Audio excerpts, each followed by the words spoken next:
Hello everyone, I am Sarthak, Senior Faculty at Wikipedia. So now, as phase 1 is over of NABARD grade A, so now what should be a next move? The next move should be start preparing for phase 2. You should not wait for a single day even now. अगर मैं आपसे time की बात करूं तो you can consider approximately 30 days हो रहे हैं आपके पास, बिकॉज मिड ऑफ नवंबर के अराउंड ऑलमोस्ट आपका एग्जाम फेज 2 का कनेक्ट हो जाएगा। तो पिछले करंट लास्ट जो एग्जाम हुए उनको अगर हम फॉलो करें तो अब आपके पास है 30 डेज। तो आपके पास एक एक दिन इंपॉर्टेंट है, you just can not wait, you can just can not waste even a single day. तो नाउ अब आपके पास जो मैं आप वीडियो लेके आया हूँ which is what are the topics that you need to cover, right. अब आपके पास जो टॉपिक्स हैं उस पर फोकस करने की ज़रूरत है, प्रीवियस ईयर पेपर को एनालाइज करने की ज़रूरत है, so that you are now to आपको पता लगे, you know what all topics you need to cover.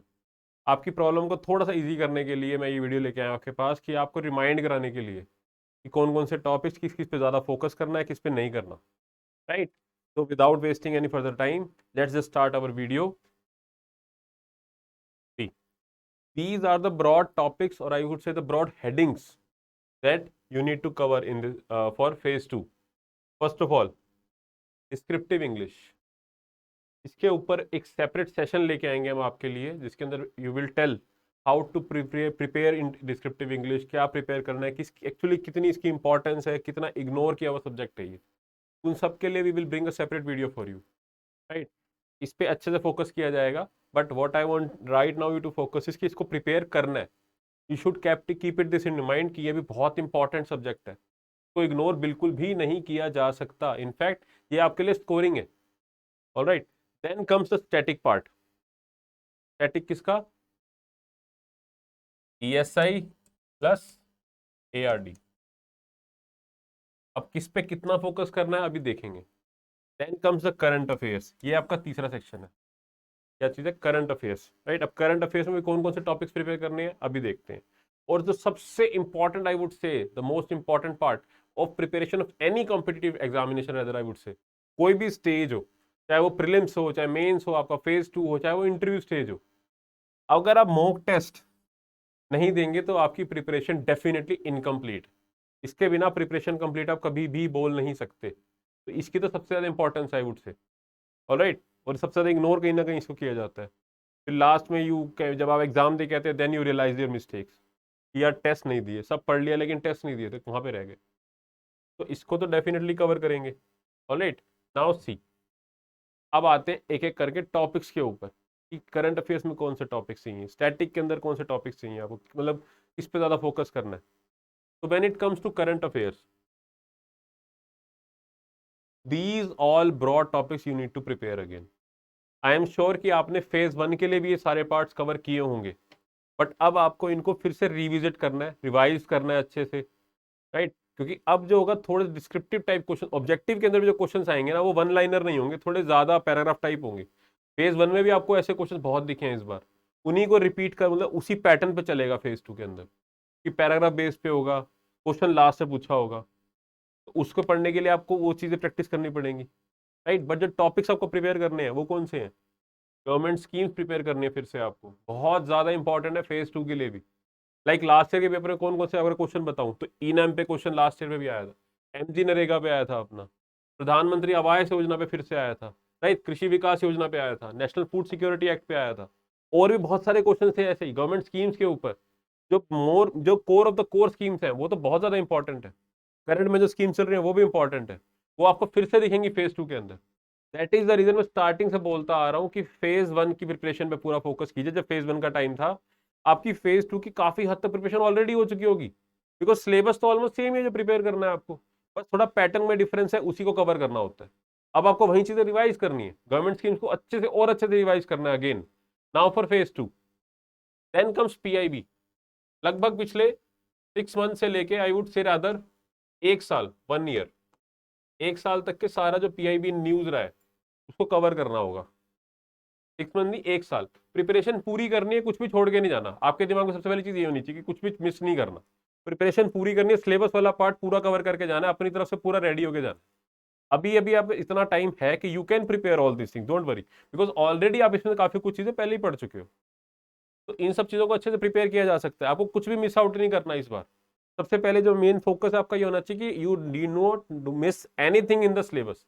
अपने टॉपिक सारे अच्छे से कवर करके जाना, फुल्ली प्रिपेयर होकर जाना फेज 2 के लिए, राइट। इसको प्रिपेयर कीजिए अच्छी से, पीआईबी को 1 साल तक का। Then comes again the important reports, ये फेज 1 में भी आया था। रिपोर्ट्स इंडस्ट्रीज फिर से करनी है आपको अच्छे से, इनको बहुत अच्छे से प्रिपेयर करना है। Then comes the budget and the economic survey, right. अब इस पे फोकस करना है, फिर इकोनॉमिक सर्वे बजट फिर से अच्छे से करके जाना है। अब थोड़ा इकोनॉमिक सर्वे को आप डिस्क्रिप्ट इन सब इकोनॉमिक सर्वे बजट को आप डिस्क्रिप्टिव पॉइंट ऑफ व्यू से भी देखना है, इनमें से कौन कौन से पॉइंट्स हम डिस्क्रिप्टिव वाले के अंदर यूज कर सकते हैं। कि लाइक मैन्युफैक्चरिंग सेक्टर का क्वेश्चन आया कोई डिस्क्रिप्टिव के अंदर, तो मैन्युफैक्चरिंग सेक्टर से इकोनॉमिक सर्वे में जो भी डाटा पॉइंट्स हैं you can use that in the descriptive section. Budget के अंदर कोई सेक्शन है, इंफ्रास्ट्रक्चर से रिलेटेड कुछ नई स्कीम आई है, कोई डाटा पॉइंट है, डायरेक्टली आप यूज कर सकते हैं। इकोनॉमिक सर्वे के अंदर तो भर भर के डाटा पॉइंट्स मिलेंगे आपको। आपको उस एंगल से पढ़ना है बजट को, इकोनॉमिक सर्वे को, कि मेरे को डाटा पॉइंट्स निकालने हैं, I need feeder points from here so that I can use in the descriptive section. अब थोड़ा सा अलग एंगल से पढ़ेंगे आप इन दोनों सेक्शन, इन पार्ट को, बजट और इकोनॉमिक सर्वे को। Alright, then comes miscellaneous. Miscellaneous के अंदर थोड़ा सा जो भी इन पार्ट्स के अलावा थोड़ा बहुत करंट अफेयर्स आपका बच जाएगा, राइट, उसको कवर करना होगा। लाइक कुछ इंपॉर्टेंट बॉडीज, ऑर्गेनाइजेशन, अगर मान लो फॉर एग्जांपल कोई इंपॉर्टेंट ऑर्गेनाइजेशन न्यूज में चल रही है, उसके बारे में पूछ सकते हैं वो आपसे, इस टाइप की चीजें, एनीथिंग समथिंग लाइक। इसके लिए don't worry, we will bring a separate video also, इसके ऊपर हम कवर करेंगे इसको, मिसलेनियस पार्ट को भी, important organisations, everything will be covered with time. कि कुछ जो इकोनॉमिक सर्वे कैसे पढ़ना है, कौन कौन से टॉपिक्स पे ज़्यादा फोकस करना है, रिपोर्ट्स, इंपॉर्टेंट रिपोर्ट्स के ऊपर दोबारा से आपके लिए वीडियो लेके आएंगे, लेक्चर लेके आऊँगा। पीआईबी को भी कवर करते रहेंगे, गवर्नमेंट स्कीम्स को अगेन कवर करेंगे, राइट। अब थोड़ा सा डिस्क्रिप्टिव पार्ट वाले एंगल से कवर करना होगा चीज़ों को। I hope things are start making sense कि क्या क्या कवर करना है। थोड़ी क्लैरिटी आपको दोबारा आई होगी, करंट अफेयर्स में किस किस चीज़ों को रिविजिट करने की बहुत ज़रूरत है, राइट। अब एक्शन का टाइम है, अभी के अभी लग जाइए, पीछे बैक सीट पे नहीं बैठना, फ्रंट सीट पे बैठ के ड्राइव करना है, इसको इम्प्लीमेंट करना है। ऑल राइट, नेक्स्ट अब स्टैटिक पे आते हैं। स्टैटिक वाले पार्ट में से क्या क्या कवर करना है। अगेन ईएसआई का जो स्टैटिक पार्ट है, it's actually not that important but still need to be covered. मैंने बताया ना, कुछ भी मिस आउट नहीं करना। आप एक बार अच्छे से ईएसआई स्टैटिक भी कवर कर देना कि अगर कुछ इनके क्वेश्चन आते हैं, बिल्कुल आएंगे, 1-2 क्वेश्चन जरूर आएंगे, 3 क्वेश्चन 4 क्वेश्चन आ सकते हैं, एक एक क्वेश्चन इंपॉर्टेंट है अब आपके लिए, इसको भी कवर करना है इस बार। ईएसआई स्टैटिक को फेज 1 के लिए आई वुड हैव सेड कि आप इसको इग्नोर कर सकते थे कहीं ना कहीं, बट फेज 2 के लिए इसको मिस आउट नहीं कर सकते, कुछ भी मिस आउट नहीं करना। अब चांस नहीं लेना, बिकॉज मार्क्स ऐड होने, एक एक नंबर इंपॉर्टेंट है। Then comes ARD. एआरडी का static very important, very very important. Again ARD का स्टैटिक बहुत इंपॉर्टेंट है, डेफिनेटली कवर करना, right. Then comes descriptive English. Again मैंने इसको स्टार्टिंग में फिर से ऐड कर दिया आपके लिए, इसके लिए एक सेपरेट वीडियो लेक्चर लेके आएंगे हम, राइट। उसके अंदर आपको बताएंगे कैसे डिस्क्रिप्टिव इंग्लिश को प्रिपेयर करना है and what all needs to be done. Alright, so this all needs to be done for the static part. Now test, the most important part of your preparation and the most neglected part also, I would say most important and the most neglected part of your preparation. These are the tests, the mock test. You need to give these tests now on the almost on the daily basis, या at least alternate days पे तो definitely देना ही देना है आपको। एक दिन छोड़ के टेस्ट लिखने हैं, एटलीस्ट सेक्शनल टेस्ट लिखने हैं। ईएसआई का सेक्शनल दे दिया एक दिन, एआरडी का सेक्शनल टेस्ट दे दिया, इंग्लिश का डिस्क्रिप्टिव टेस्ट दे दिया नेक्स्ट डे पे। चलते रहनी चाहिए सीक्वेंस, इसको मिस आउट नहीं करना। ओके, ईएसआई एंड एआरडी के objective as well as descriptive both, objective test भी देने हैं, बिकॉज पेपर 2 के अंदर ऑब्जेक्टिव पेपर भी आएगा, डोंट फॉरगेट दैट। और डिस्क्रिप्टिव भी देने हैं, दोनों की हैबिट होनी चाहिए आपको। कैसे एकदम से ऑब्जेक्टिव से डिस्क्रिप्टिव पे जंप करना है, उसमें अगर आप टेस्ट नहीं दोगे तो आपको it will take time in the D day. तो एक्चुअली जब पेपर देने जाओगे, अगर टेस्ट नहीं दिए होंगे ना, तो आपको टाइम ज़्यादा लग रहा होगा, you will not be able to jump, दिमाग को स्विच करने में टाइम लगता है, उसमें इतना सारा टाइम निकल जाएगा, फिर उतना इफेक्टिव आपका एग्जाम नहीं हो पाएगा, फिर वहाँ मार्क्स कम हो जाते हैं।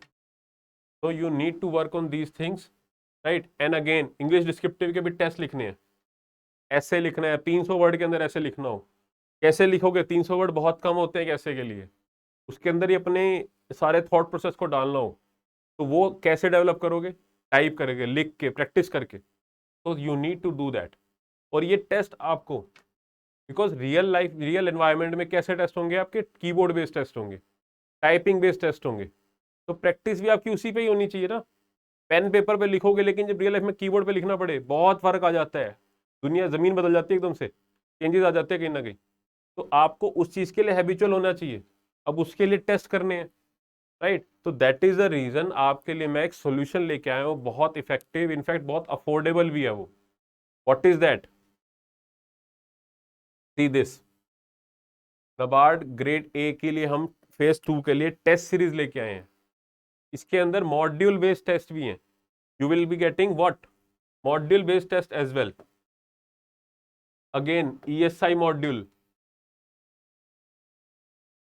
ARD मॉड्यूल,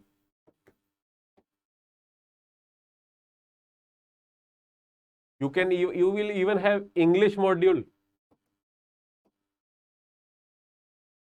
और ये सारे कंबाइंड भी पैकेज है आपके लिए। तीनों मॉड्यूल लेने हो आपको फेज 2 के लिए, कंप्लीट फेज 2 की टेस्ट सीरीज लेनी हो, वो भी ऑप्शन आपके लिए फुल्ली अवेलेबल है। And the speciality about this test series is it's keyboard based test. जैसे रियल लाइफ सिनारियो में जो आपका टेस्ट होगा, बिल्कुल वैसे ही पैटर्न के ऊपर कीबोर्ड बेस्ड टेस्ट लिखना होगा आपको, उसी टाइम लिमिट के अंदर, उसी फ्रेम के अंदर। ये सारी हैबिट डेवलप करने के लिए टेस्ट सीरीज को स्पेशली डिजाइन किया हुआ है आपके लिए। And the prizes will you listen, आपको जब प्राइजेस रिवील करेंगे, आप प्राइजेस चेकआउट करोगे, यू विल रियलाइज कि कितने अफोर्डेबल है ये। तो go and check this test series by yourself, अपने आप चेक कीजिए, देन आप अपने आप डिसीजन लीजिए कि आपको ये टेस्ट सीरीज सब्सक्राइब करना चाहिए कि नहीं करना चाहिए। I will not say anything now, you yourself go visit the website, call on my support number नीचे है, वहां पर आप कॉल करके सारी क्वेरीज ले सकते हैं। You can ask it to yourself कि सर क्या कोई भी डाउट है आपको प्राइस से रिलेटेड, या फिर एग्जाम के पैटर्न से रिलेटेड, तो टेस्ट सीरीज के पैटर्न से रिलेटेड, आई मीन कैसे देना है, क्या सीन होगा, सब कुछ पूरा एनालिसिस मिलेगा आपको, पूरा फीडबैक भी प्रोवाइड करा जाएगा उसके अंदर, right. You will get everything, one stop solution है इनफैक्ट आपकी फेज 2 प्रिपरेशन के लिए भी है। अब ये जो मॉड्यूल प्रिपरेशन है, मॉड्यूल के अंदर आपको अगेन ESI का पूरा स्टैटिक सिलेबस ही मिलेगा, एंड राइट, एंड देन आप टेस्ट सीरीज के लिए सब्सक्राइब कर सकते हैं।